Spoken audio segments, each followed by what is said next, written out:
Hi, this is the last video in the series on controller design we've been looking at. So a quick recap: in the first video, we've looked at controller design in general, and we've discussed the PI controller as a means to reduce and in some cases make a steady state error become zero. And then we've looked at the passive component of a lag compensator, which allows us to reduce a steady state error. In the next video, we've seen the PD controller and the lead compensator, which allows us to deal with the transient response. Now, this video is a follow-up, if you want, of everything now. So if in case you want to improve steady state error as well as the transient response for a system together. So now you're going to have a PID controller. So the PI part is going to take care of a steady state error, and the PD part would take care of a transient response. So anyways, there's nothing new here we're going to introduce in this video. Just we're going to use what I covered earlier and apply everything in one problem. Of course, if you want to design the passive controllers in this case, so instead of a PID controller, you could be using a lead lag compensator. In this case, we're going to have passive electronic circuitry. Okay, so in case you wanted to improve both the steady state error and the transient response, so there are two ways you can go about that. Is you could first improve a steady state error and then go for the transient, or you could look first at the steady state error and then go for the transient, or vice versa. Okay, but as we've seen earlier, when you're dealing with the steady state, the transient could change a little bit, so you have to validate whether the change in your transient is acceptable or not. Similarly, when we're dealing with a transient response, we've seen the steady state error can also be improved or worsened. So you would need to cross-check that for simulation. Okay, so in either case, if you are dealing first with steady state error and then the transient, in either case, you would need to validate whether the change in the performance is acceptable or not. Okay. So in this particular video series here, we're going to look at the first approach. So first, we're going to improve transient response followed by steady state error. So it means when you're finally correcting for steady state error, you would need to validate whether the transient response you're getting has not deteriorated beyond acceptable limits, and you would need to go and refine your controller. So in this particular video series here, we're going to look at the active capacitor design, so PID controller design, and then you can very easily extend the principles we've learned in the previous videos to design your lead lag or lag lead compensators using the exact system. Okay, so we've seen earlier when you talk of PID, we know the P part is a gain part, so proportional part. The I part is the integral part, taking care of a steady state error. And the D part is the differentiating part, which is going to look at the transient part. This is how a PID controller will look like. So this part here is your P part, this is your integral part, so you're integrating the I part, and this is your D part, your differentiating part. So when you add all these three together, you actually get the PID controller taking care of your steady state error and your transient. Now, same comment we've discussed earlier, in case the port you want to operate at is achievable using gain adjustment only, then you would not even need to design any of these. Okay, so if you combine all this together and just sum these different components here, you get your overall PID controller in this form here. We'll come back to this form later. So when you are designing your controller in this way, you would want to know what the values of K1, K2, and K3. We're going to come back to this form later. Once we design a PID controller for a specific example, we'll see how to get the values of K1, K2, and K3. Therefore, overall, what would we be doing when we design a PID controller? Remember, the PI controller consisted of adding a pole at the origin, but we also need to add a zero very close to the origin on the left-hand side, so as not to disturb a transient. And then so already we're adding one pole and one zero, and your PD controller was just one zero itself, placed somewhere so that you can create the adjustment in the angle you want, so the root locus goes to the new operating point. So when you're designing a PI controller, your operating point is not changed because you don't want to modify your transient. When you are designing the PI controller, you just want to reduce or eliminate the steady state error. This is why we need to add that zero very close origin. But when you're designing a PD controller, actually you will want to shift to a new operating point so that your transient is changed, either to reduce the steady state, reduce the settling time, sorry, or the peak time. Okay, so you have a new operating point, and how this can be done using a PD controller is by adding a zero at the location. The zero actually will contribute the angle which is lacking, so that you get a plus or minus 180 degrees overall angle at this new operating point, which means the root locus would have to go for this point. Okay, so let's consider example now to design a PID controller by applying all the techniques we've seen earlier in the previous few videos. So we won't be visiting all the steps in detail. We're just going to go through them because these have been covered in earlier videos. The method we're going to use now are as follows. The steps will be as follows. So first, when you get your system, you would need to evaluate the performance of your system without any controller and see whether your specifications you're getting in terms of steady state error and transient response are acceptable or not. If not, then you would need to set new specifications, and based on these new specifications, you can design your controller. So the first, like we said earlier, we're going to deal with the transient first. Once we are happy with the transient, then we will try to deal with the steady state error. So once you evaluated the performance of your uncompensated system, then you set new specifications and you design your PD controller accordingly. So we know the PD controller would consist of placing a zero at a suitable location. And at this point, you're going to simulate the system to make sure that your requirements have been met, because remember, we're doing a second order approximation here. Then you will need to validate whether the system transient is close to what you want. Okay, so you will redesign if a simulation shows that the requirements have not been met.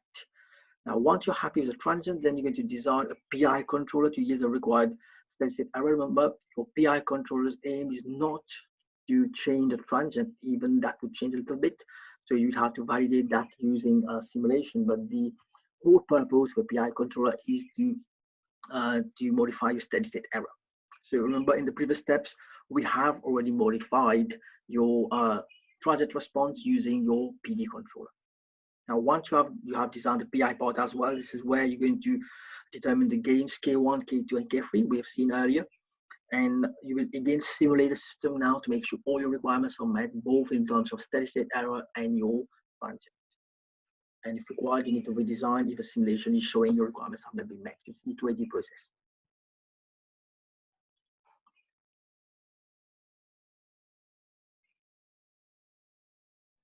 So let's take an example to illustrate all the different steps we've just looked at. So this is the system we are going to look at. This comes from the book by Nies on control engineering. So given the system below, design a PID controller so that the system can operate with a peak time that is 2/3 that of uncompensated system at 20% overshoot and with zero steady state error for step input. So if you look at the plot we have here, we can clearly see the type 0 system. So if you have a step input, you expect the error to be non-zero. It's going to be a constant. So by introducing here a pole at the origin, this is going to be your PI controller. We will make the error become 0, but you would need to also include a 0 very close to it, as we've seen earlier, so that you don't disturb your root locus. So if you read that question here, it's asking you to design a PID controller itself. Just mentioned here a PID controller. And we're dealing here with peak time. Remember the previous examples we've dealt in the previous video on PD controller, it was dealing with settling time. Here we're talking about the peak time. So this is not new, but a bit different way of actually finding the operating point. We look at that. So instead of finding the new settling time, and from the new settling time, you get the real part of the operating point. And from the real part of the operating point, you find the imaginary part of your new operating point using trigonometry, since the peak time relates to your imaginary part actually of your operating point. So from the peak time here, you would first be able to calculate the imaginary part of your new operating point, and similarly using trigonometry, you can work out the real part of your new operating point. That's going to be the difference would be coming across.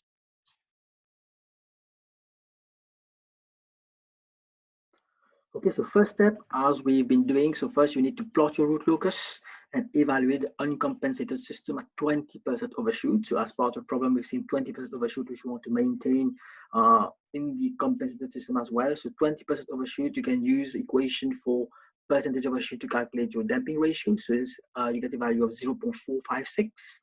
And then from the 0.456, you can work out the angle of the damping ratio line, and you can just overlay that on the root locus, and then you search along this line to get your operating point. This is what we've done here. So I'm not going to go into the details of a root locus sketching already. We've done that, so you should be comfortable with that. So you're going to put your finite poles here and your 0, and then you sketch your root locus. And this is, so we have a branch here that's on the real axis, but this is what's interesting for us for second order approximation, because that's what's going to cause your transient. So then you overlay your damping ratio line on your root locus, and you find the operating point. In this case, it's at a gain of 121.5. and the operating point at minus 5.415 plus J 10.57. Now, since we're dealing with the peak time here, this value here, if you take pi divided by 10.57, you would actually get the anticipated expected peak time. So if you were asked the same problem in terms of settling times, then you're going to take 4 divided by 5.415, means the real part here to get the settling time. But since the problem here is framed in terms of peak time, you're using the imaginary part of your operating point. Okay, so this is the operating point we've got, and the gain. Now, like we said, from this operating point now, you could work out the peak time. So you take pi divided by this value here. Pi divided by 10.57, you get 0.297. Now, the aim of a problem, if you just go back to the problem formulation, is to reduce the peak time by 2/3. So the new peak time is going to be 2/3 of 0.297.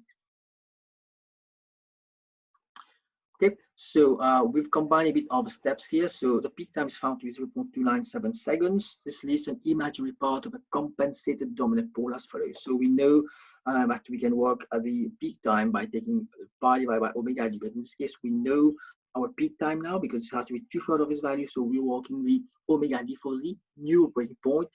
Remember, this point here was at 10.57. Now it means the new operating point has to be at 15.87. Of course, we expect it to increase because we want to reduce the peak time. Now, once you get that, you can also work out the real part. Yep, so this is shown here.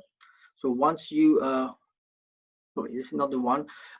If you go back to this diagram here, yep. So we have already worked out that the new value of your real part, of your imaginary part, sorry, should be at 15.87. So now you can use trigonometry as we've done earlier to find what real part would you need to get back for it to be along the damping ratio line.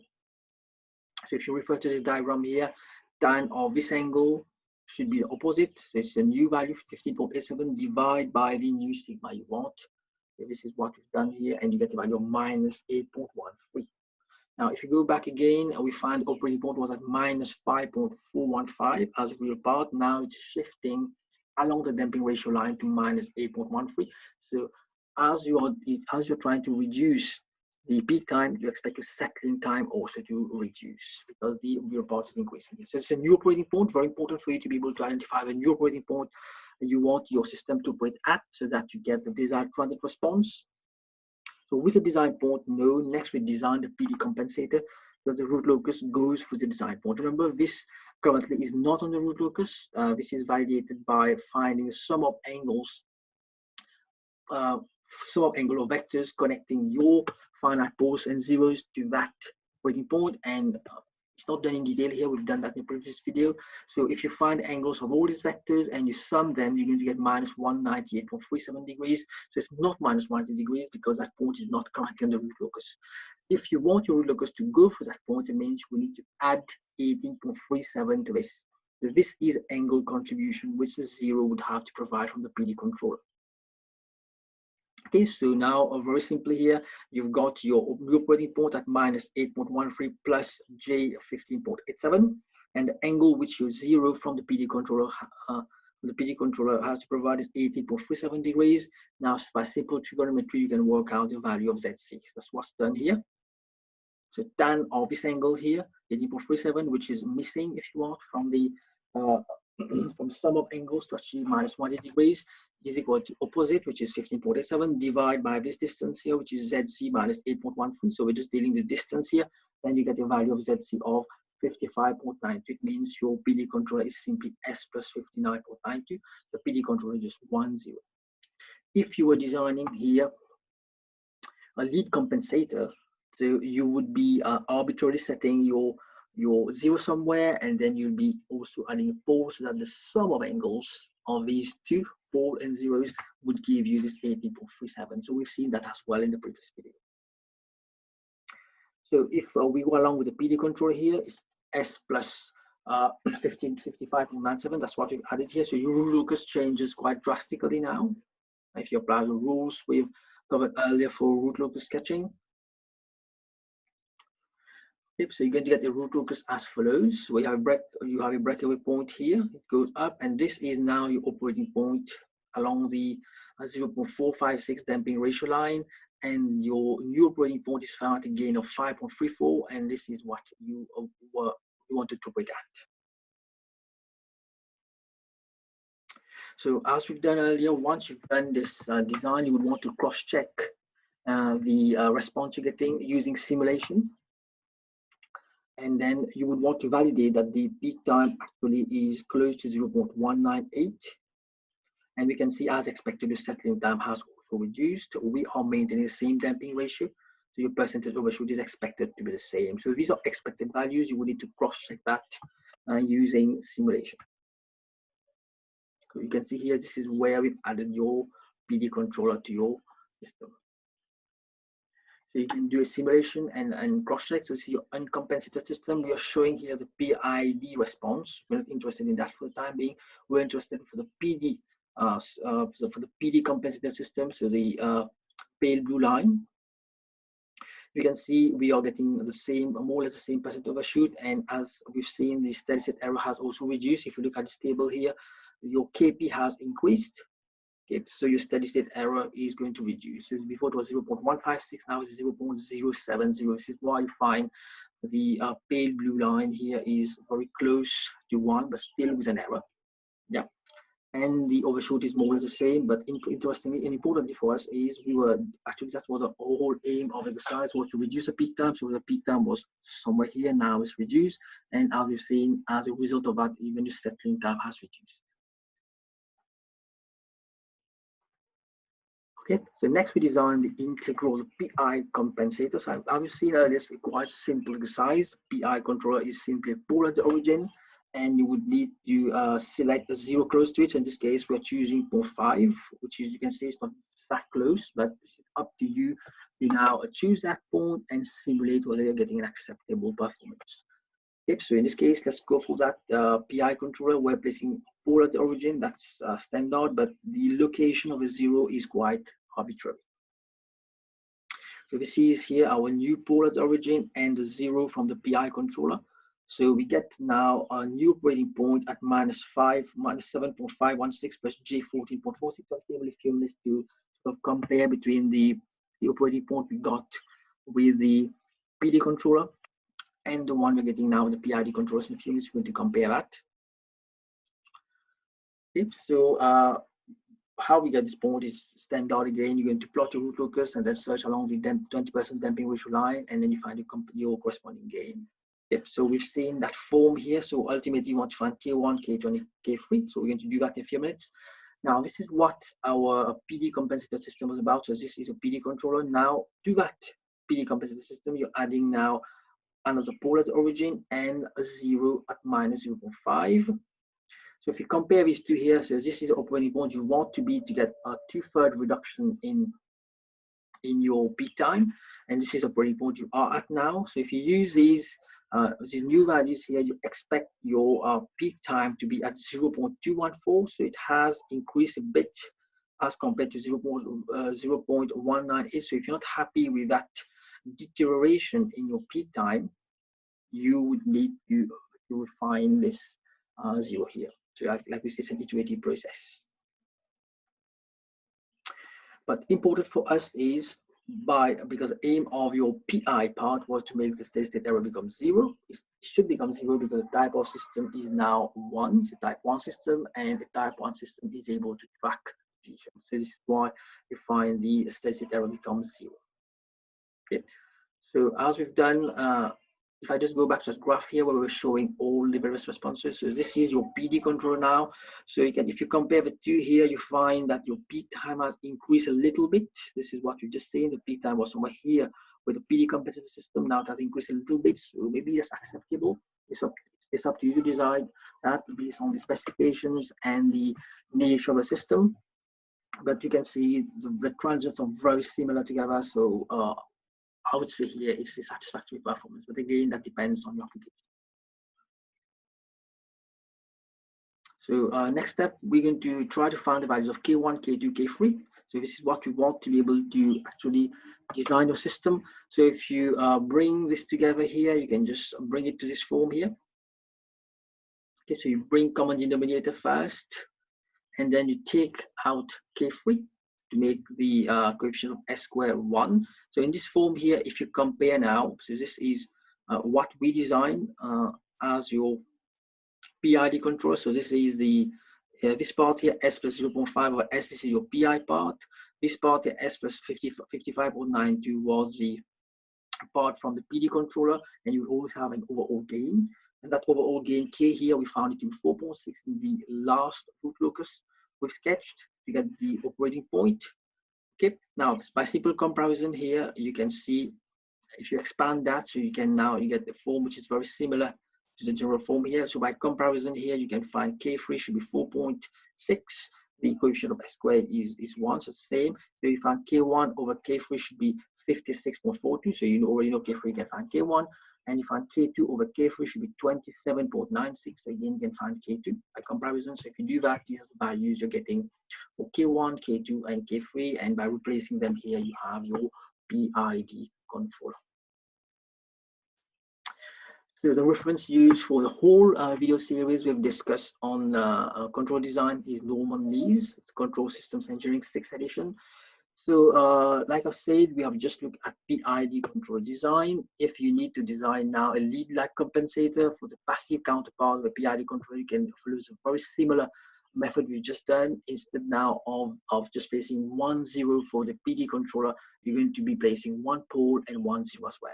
Whereas for the PI controller, it's very similar, except that your pole would not be at the origin. It's going to be very close to origin, and then you would not be able to make your error become 0, but it's going to lead to a reduction in your error. So we've discussed all these topics in previous videos. Thanks for watching, and